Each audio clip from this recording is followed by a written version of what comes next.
Et si tu veux gagner une Bible d'études vie nouvelle exactement comme la mienne, où il y a toutes les explications, chaque verset est expliqué, enfin vraiment, c'est une Bible complète. En ce moment, il y a un jeu concours sur TikTok pour gagner une Bible, donc n'hésite pas à jouer et à participer. On est dans le défi lecture de la Bible de l'aurore au crépuscule, où on lit la Bible de la Genèse à l'Apocalypse 10 minutes tous les jours. Et là, on est dans le livre des Romains, donc n'hésite pas à nous rejoindre. Merci Seigneur vraiment parce que ta parole, elle est vraie, c'est la vérité. Vraiment, merci de nous avoir laissé un tel trésor. Et je prie pour tous ceux qui sont avec moi. Merci parce que tu nous donnes la motivation de lire chaque jour, d'entendre ce que tu as à nous dire. Et vraiment, je prie que tu nous aides à comprendre et mettre en pratique le passage qu'on va lire aujourd'hui au nom de Jésus. Amen. Alors, c'est parti. Donc, on va lire dans Romains 11. Je demande donc, Dieu aurait-il rejeté son peuple? Certainement pas. En effet, je suis moi-même israélite de la descendance d'Abraham, de la tribu de Benjamin. Dieu n'a pas rejeté son peuple qu'il a connu d'avance. Ne savez-vous pas ce que l'Écriture rapporte au sujet d'Élie quand le prophète adresse à Dieu cette plainte contre Israël? Seigneur, ils ont tué tes prophètes, ils ont démoli tes autels. Moi seul, je suis resté et ils cherchent à m'enlever la vie. Mais quelle réponse Dieu lui donne-t-il? Je me suis réservé 7000 hommes qui n'ont pas plié les genoux devant Baal. De même, dans le temps présent aussi, il y a un reste conformément à l'élection de la grâce. Or, si c'est par grâce, ce n'est plus par les œuvres. Autrement, la grâce n'est plus une grâce. Et si c'est par les œuvres, ce n'est plus une grâce. Autrement, l'œuvre n'est plus une œuvre. Qu'en est-il donc? Ce qu'Israël recherche, il ne l'a pas obtenu. Mais ceux qui ont été choisis l'ont obtenu et les autres ont été endurcis. Comme il est écrit, Dieu leur a donné un esprit de torpeur, des yeux pour ne pas voir et des oreilles pour ne pas entendre jusqu'à aujourd'hui. David aussi dit que leur table soit pour eux un piège, un filet, un obstacle et un moyen de punition, que leurs yeux soient obscurcis pour ne pas voir, fais-leur courber constamment le dos. Je demande donc, serait-ce pour tomber que les Israélites ont trébuché? Certainement pas, mais grâce à leur faux pas, les non-juifs ont eu accès au salut afin de provoquer leur jalousie. Or, si leur faux pas a fait la richesse du monde et leur déchéance la richesse des non-juifs, cela sera d'autant plus le cas avec leur complet rétablissement. Je vous le dis, à vous qui êtes d'origine non-juive, en tant qu'apôtre des non-juifs, je me montre fier de mon ministère afin, si possible, de provoquer la jalousie de mon peuple et d'en sauver quelques-uns. En effet, si leur mise à l'écart a entraîné la réconciliation du monde, que produira leur réintégration, sinon le passage de la mort à la vie?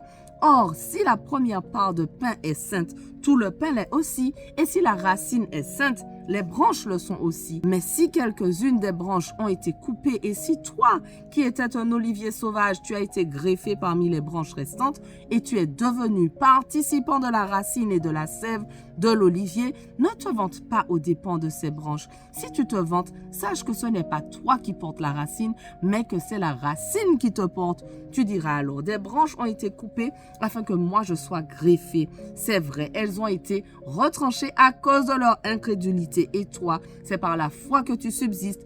Ne fais pas preuve d'orgueil, mais aie de la crainte, car si Dieu n'a pas épargné les branches naturelles, il ne t'épargnera pas non plus. Considère donc la bonté et la sévérité de Dieu, sévérité envers ceux qui sont tombés et bonté envers toi. Si tu demeures dans sa bonté, autrement toi aussi tu seras retranché. Quant aux Israélites, s'ils ne persistent pas dans leur incrédulité, ils seront greffés, car Dieu est puissant pour les greffer à nouveau. Si toi tu as été coupé de l'olivier sauvage auquel tu appartenais par nature et greffé contrairement à ta nature sur l'olivier cultivé, à plus forte raison, eux seront-ils greffés conformément à leur nature sur leur propre olivier. C'est intéressant. Il faut suivre bien, mais c'est intéressant. En effet, je ne veux pas, frères et sœurs, que vous ignoriez ce mystère afin que vous ne vous preniez pas pour des sages. Une partie d'Israël est tombée dans l'endurcissement jusqu'à ce que l'ensemble des non-juifs soient entrés. Et ainsi, tout Israël sera sauvé, comme le dit l'Écriture. Le libérateur viendra de Sion et il écartera de Jacob les impiétés. Et telle sera mon alliance avec eux lorsque j'enlèverai leurs péchés. En ce qui concerne l'évangile, ils sont ennemis à cause de vous. Mais en ce qui concerne l'élection, ils sont aimés à cause de leurs ancêtres. En effet, les dons et l'appel de Dieu sont irrévocables. De même que vous avez autrefois désobéi à Dieu et que vous avez maintenant obtenu grâce à cause de leur désobéissance, de même, ils ont maintenant désobéi afin d'obtenir eux aussi grâce à cause de la grâce qui vous a été faite. Car Dieu a enfermé tous les hommes dans la désobéissance pour faire grâce à tous. Quelle profondeur ont la richesse, la sagesse et la connaissance de Dieu, que ses jugements sont insondables et ses voies impénétrables. En effet, qui a connu la pensée du Seigneur ou qui a été son conseiller, qui lui a donné le premier pour être payé en retour? C'est de lui, par lui et pour lui que sont toutes choses. À lui la gloire dans tous les siècles. Amen. Romains 12. Je vous encourage donc, frères et sœurs, par les compassions de Dieu, à offrir votre corps comme un sacrifice vivant, saint, agréable à Dieu. Ce sera de votre part un culte raisonnable. Ne vous conformez pas au monde actuel, mais soyez transformés par le renouvellement de l'intelligence afin de discerner quelle est la volonté de Dieu, ce qui est bon, agréable et parfait. Par la grâce qui m'a été donnée, je dis à chacun de vous de ne pas avoir une trop haute opinion de lui-même, mais de garder des sentiments modestes, chacun selon la mesure de foi que Dieu lui a donnée. En effet, de même que nous avons plusieurs membres dans un seul corps et que tous les membres n'ont pas la même fonction, de même, nous qui sommes plusieurs, nous formons un seul corps en Christ et nous sommes tous membres les uns des autres, chacun pour sa part. Nous avons des dons différents selon la grâce qui nous a été accordée. Si quelqu'un a le don de prophétie, qu'il l'exerce en accord avec la foi.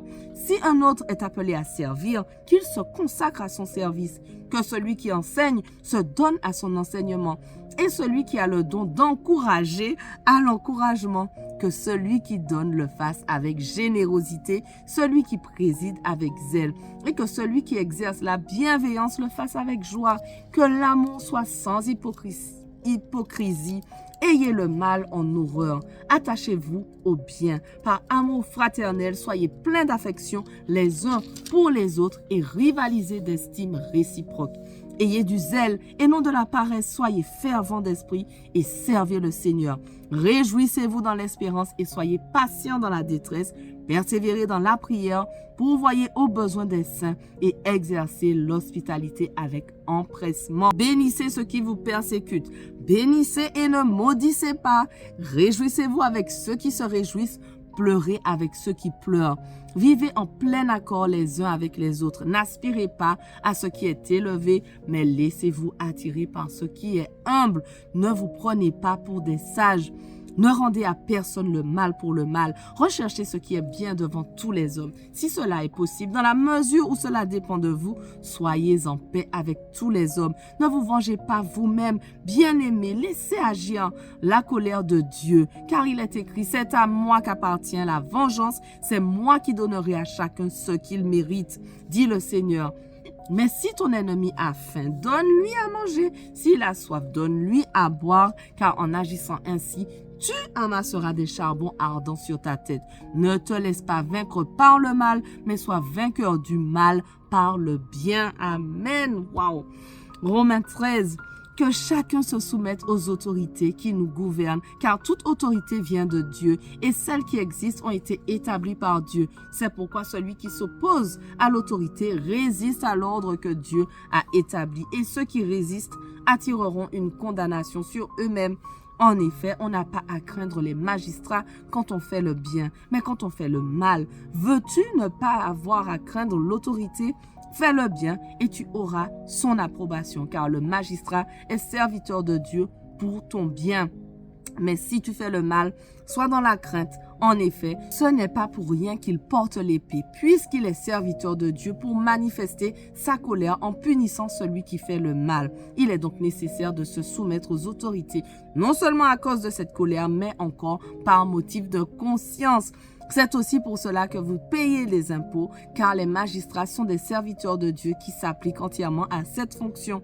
Rendez à chacun ce qui lui est dû, l'impôt à qui vous devez l'impôt, la taxe à qui vous devez la taxe, le respect à qui vous devez le respect, l'honneur à qui vous devez l'honneur. Voilà, notre passage du jour touche déjà à sa fin, mais on continue dès demain, on ne lâche rien. Allez, sois bénis.